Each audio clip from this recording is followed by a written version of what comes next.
Today for Roach Reflections I want to talk about the rig I was using last week on the Dorset Stour. When I was fishing a couple of swims, I fished on the Thursday, which is Quest for a Big Dorset Stour Roach part 3, and then I went back on the Friday morning for about 90 minutes. By then the river was rising again. We'd had quite a bit of rain on the Wednesday and the Thursday, and it had found its way down to Wimborne, so the river had started to come up again, and the fishing was quite hard on the Friday. But what was interesting on both the Thursday and the Friday is that two of the swims, because I fished two swims on Thursday, first swim on Thursday and the swim I fished on Friday, were both swims where straight in front of me it was deeper than it was 20 to 25 yards down the swim, and there was at least a foot difference in the depth. And I started off both times fishing to drag a bit of line on the bottom when it got down 20 yards down the swim, and that was okay. I got one or two fish like that. But what I did find is when that ground bait started to work and I was putting it in only just downstream of myself, and then it's hitting the bottom, it's going down in that quite strong current. Remember, it was over 3 miles an hour, some way down the swim, maybe 4 or 5 yards down the swim, and the roach came up to it. And of course by then the bait was sort of more or less going over their heads. Now the rig I use, I've set one up here. I'm going to explain this rig. This is a bit of quite a thick line. It was a free bit of 4-pound line. It looks more like 7-pound line. But in very simple terms, I've got a big Avon float at the top end, and then I've got a big Olivet here, which in this case I've set one up. It's about 4 grams, 2 number 1 shot underneath it, a number 4 above it, and then a foot bit. There's the Olivet, and there's the hook loop to loop for the hook length, and just above that I've got 3 number 4 shot bunched together,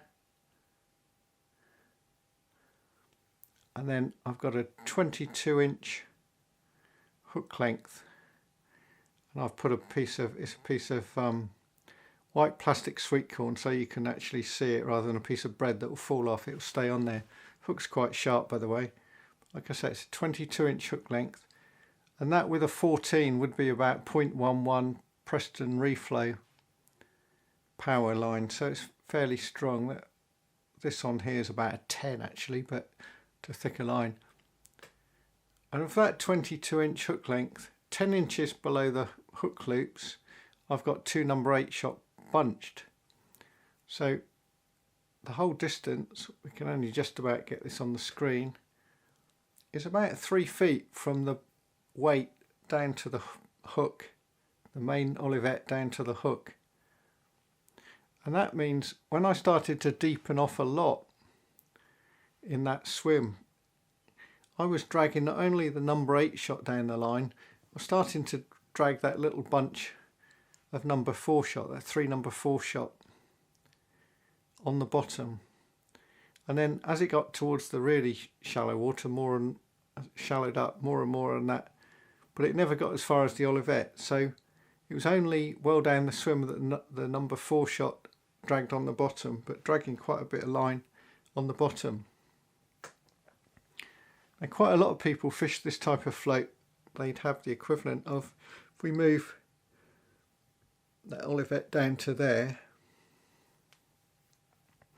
that's on top of the hook length, and they would only have that short distance, that's about 2 feet, and they'd probably have a shorter hook length because most people tie an 18-inch hook length, so we'd have it about that much. Now with that variation in depth, by the time the float gets halfway down the swim, this Olivet's touching bottom and it's banging the roach on the nose. So by having that much greater distance, moved it out a foot again there, we're not going close to the fish with that big weight. Just these little shot that will steady off that bait as it comes along. Don't think that when you're holding it back there that this bait is all going in front of the float. It doesn't. It all drags behind, quite surprisingly so. If you can see that happening underwater, that's what you'll see. And of course that means it's all tight. When you do get a bite, you'll see the float start to move. Now, one thing that came out from the video, and I'm going to show you some clips of what I photographed last week, is that having started with a certain depth, and I take a guess, I don't whack a big plummet in there. I think growing up on the tidal froome where the depth varies all the time, you get used to just trying different depths and the tides move in. And when I really knew it down there, and I'm not talking about Wareham Quay, I'm talking about the towpath, I could go to just about any swim down there and get the depth within a couple of casts, because I knew roughly what it was. It was all in my mind. And the need to constantly change the depth while fishing was pretty apparent on a tidal river. The tidal froome doesn't, we get very small tides around this part of the country, and a very big tide is only about 6 foot up and down. A lot of the tides are more like 3 or 4 feet. But there's the need to deepen up as the tide comes in, or shallow off as the tide goes out, as it drops. And on the Stour, this was the same thing. I started off, and then every couple of casts, especially if I wasn't getting bites, I'd just be adding on that 2 or 3 inches on the float, 2 or 3 inches, maybe a bit more if I'm thinking I'm not catching the bottom even at the bottom of the swim, because I know how the swim goes, that it is going to shallow up. I might push it up a foot at a time. And I'd keep doing that until it got to the point where I'm thinking I can't get the float to go through at all. I've got so much dragging on the bottom that it's just impossible to fish it. And interestingly, on the Thursday when I went up to the second swim about 40 yards up, it was quite a bit shallower up there, and I knocked off, I knew it would be shallower, or thought it would be shallow. I knocked off 18 inches and threw the float, put the float in, and straight away the Olivet was sat on the bottom, so the float was sort of sat there at half cock, which wasn't really what I wanted. But I quickly found the depth, and then having knocked off a foot or so, then started to try 2 inches at a time just to see if I could find the right depth to catch the fish. And if it's not working, keep experimenting. Sometimes you want to get it clear of the bottom. Sometimes you want to drag as much as you can on the bottom. Quite how much, there's no golden rule on it. You see wonderful diagrams in books and things like that, and it shows the bait just sort of dangling just above the bottom like this, and so on. And then when you really fish, you're often right on the bottom or all over the place, but you've got to find out what's going on. A very long time ago, I took about the mid-70s, there was a lad whose dad was caretaker at a local school, and we fished together a bit. He never really made the grade as a great match angler, but he was keen, he wanted to learn. One day we fished on the towpath at Wareham, and this was the bottom end. This was before all the moorings went in. There were moorings down there, but nothing like there are now. And the bottom there is just plain sand pretty much, very, very clean. You don't pick up, there's not even gravel down there. You don't pick up weed or snags or anything like that. And the normal way to fish was just over depth. We're fishing for dace. There weren't roach, or very few roach down there. Just fishing maggots on a 20.